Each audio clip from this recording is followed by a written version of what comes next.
Primer tema. Doctor Giraldo, por favor, empecemos. Muchas gracias por la oportunidad que nos dan de presentar este trabajo de aspiración detectada en la evaluación endoscópica de la deglución y su asociación con mortalidad en una cohorte de pacientes.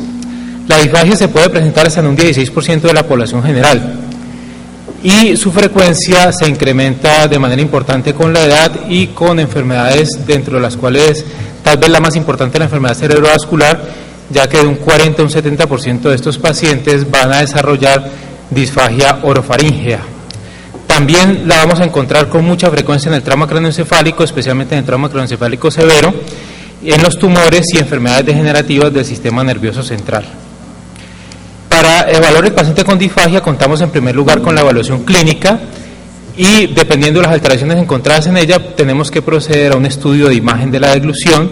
El más común y el más extendido es la cinedeglución o evaluación videofluoroscópica de la deglución, que se hace con medio de contraste varitado que el paciente ingiere y se filma todo el proceso de la deglución.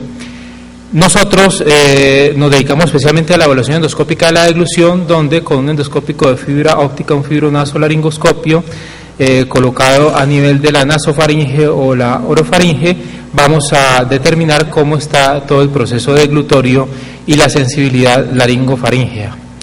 Estos estudios de imagen tienen fines diagnósticos y terapéuticos, nos van a poder determinar qué pacientes pueden recibir de manera segura la vía oral, cuáles deben tener una modificación en la consistencia de alimentos que ingieren y nos van a servir también para orientar el proceso de rehabilitación de los pacientes. De todas las alteraciones que podemos encontrar en los estudios de imagen, la más grave es la aspiración de material deglutido, ya sea saliva, ya sea material que se encuentre en la cavidad oral o de la comida en las vías aéreas inferiores. Cuando él pasa por la laringe, la tráquea y el pulmón, pues tenemos la complicación más grave de manera inmediata, la disfagia orofaríngea, y esto lo vamos a detectar en los estudios de imagen, ya sea radiológico o endoscópico.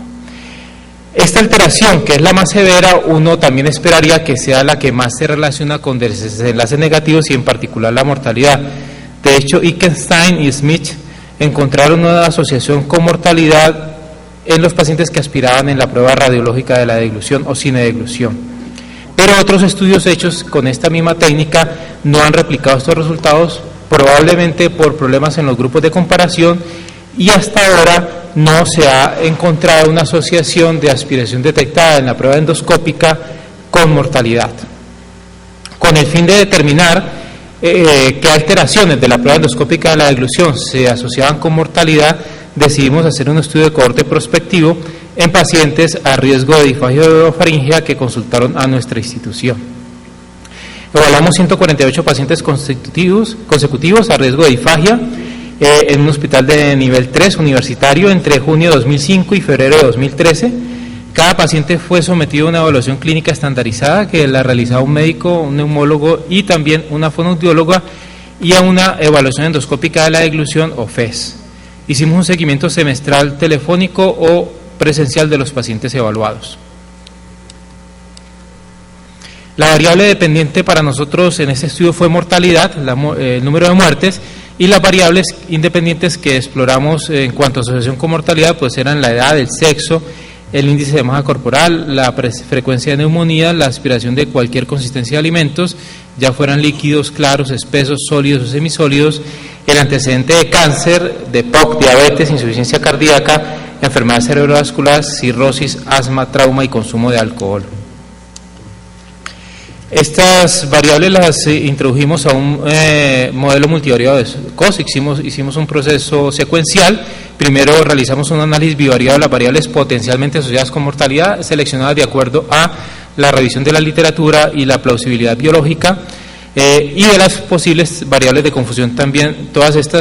Para todas ellas se construyeron gráficos acíclicos dirigidos, y con base en esto seleccionamos las variables a introducir dentro del modelo. Aquellas variables de estas previamente seleccionadas, pues, en cuanto a su relevancia clínica, que tuvieran una P menor de 0.25 fueron estudiadas en el análisis multivariado de Cox. Se consideró como estadísticamente significativo cualquier asociación que mostrara una P menor de 0.05 a 2 colas. Como software usamos SPSS. Estas son las características generales de nuestra población, en total 148 pacientes. La mediana de seguimiento fue de 4.5 años, con un rango intercuartil entre 3 y 6.5 años. La proporción de hombres en el estudio fue de 57%. La edad media de los pacientes evaluados fue de 49.8 años. El índice de masa corporal medio de nuestros pacientes fue de 23.9, es bastante promedio. 37% de nuestros pacientes tuvieron neumonía y las enfermedades más frecuentes que tuvimos fue enfermedad cerebrovascular en un 34% de los pacientes, trauma 18%, enfermedades neurodegenerativas en el 13% de los pacientes, cáncer en el 7% de los pacientes.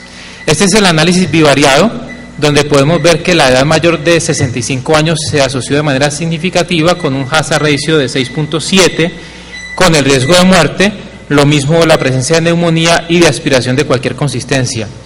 El índice de masa corporal tuvo una asociación limítrofe, la P fue de 0.05 exactamente, y las otras variables no tuvieron asociación estadísticamente significativa. En el análisis multivariado, los predictores independientes de mortalidad fueron la edad mayor o igual a 65 años con un hazard ratio de 6.5 y la aspiración de cualquier consistencia con un hazard ratio de 3.1. Estas son las curvas de supervivencia de Kaplan-Meier, donde podemos ver la curva de los pacientes que no aspiraban y la curva de los pacientes aspiradores, lo cual fue estadísticamente significativo con una P de 0.02. Y vemos que las curvas se van separando a lo largo del tiempo. En conclusión, la aspiración de cualquier consistencia de alimentos y la edad mayor de 65 años se asocian de manera independiente con mayor mortalidad en los pacientes con disfagia. La presencia de aspiración de cualquier consistencia de alimentos va a aumentar en 3 veces el riesgo de muerte de estos pacientes. Esto había sido reportado en algunos estudios con la prueba radiológica con leucina de deglución, pero este es el primer reporte en mostrarlo en pacientes que aspiran en la prueba endoscópica de la deglución. Las posibles explicaciones por una mayor mortalidad en los pacientes que aspiran: en primer lugar, tenemos que la aspiración es un factor de riesgo importante para neumonía, y la neumonía es la primera causa de muerte en los pacientes con disfagia orofaríngea. La aspiración también puede llevar a desnutrición, y la desnutrición por sí misma puede llevar a muerte también. Y por otro lado, la desnutrición puede llevar a un inmunocompromiso del paciente, mayor riesgo de infecciones y mayor riesgo de muerte. Eso es todo, muchas gracias.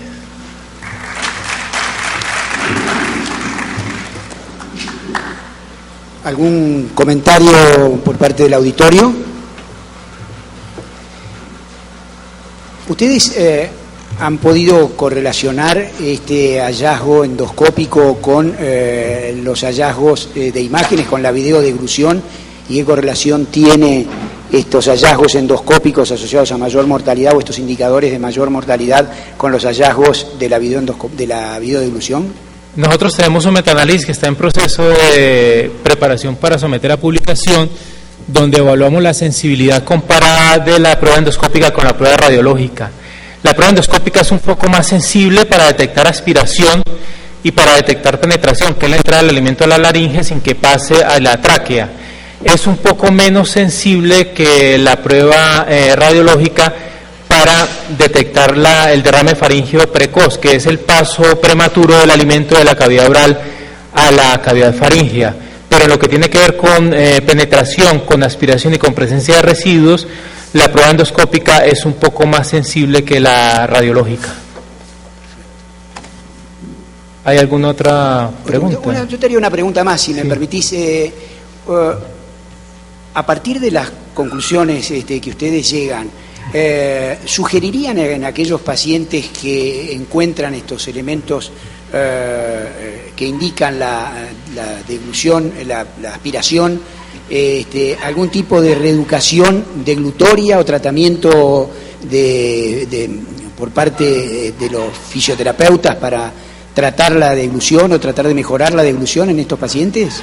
Correcto. Las dos principales vías por las que pensamos que la aspiración en la FES se asocia con mayor mortalidad son la neumonía, la mayor frecuencia de neumonía, y la desnutrición. Por lo tanto, estos pacientes deben ser sometidos a todas las medidas tendientes a prevenir estos riesgos. En lo que tiene que ver con neumonía, a vacunación, debe evitarse la consistencia de alimentos que el paciente esté aspirando, higiene de la vía oral, ¿no? Y rehabilitación de la deglución por parte de fonoaudiología, que se puede hacer con ejercicios de musculatura orofaringea y eventualmente combinados con electroterapia. Ese es el protocolo al que sometemos a nuestros pacientes. Y la parte nutricional, también debe darse un soporte nutricional a estos pacientes para asegurarse que la suplencia calórica sea adecuada con las consistencias de alimentos que ellos puedan recibir. En caso de que el paciente requiera eliminar un número importante de consistencias de alimentos de la dieta, el paciente debe ser sometido a una gastrostomía para garantizar que el aporte calórico y de hidratación sea el adecuado, con el fin de evitar el deterioro nutricional, que finalmente es el que lleva a la muerte. ¿Algún comentario? Bueno, los felicito, doctores, por el trabajo muy lindo. Muchas gracias. Sí, no.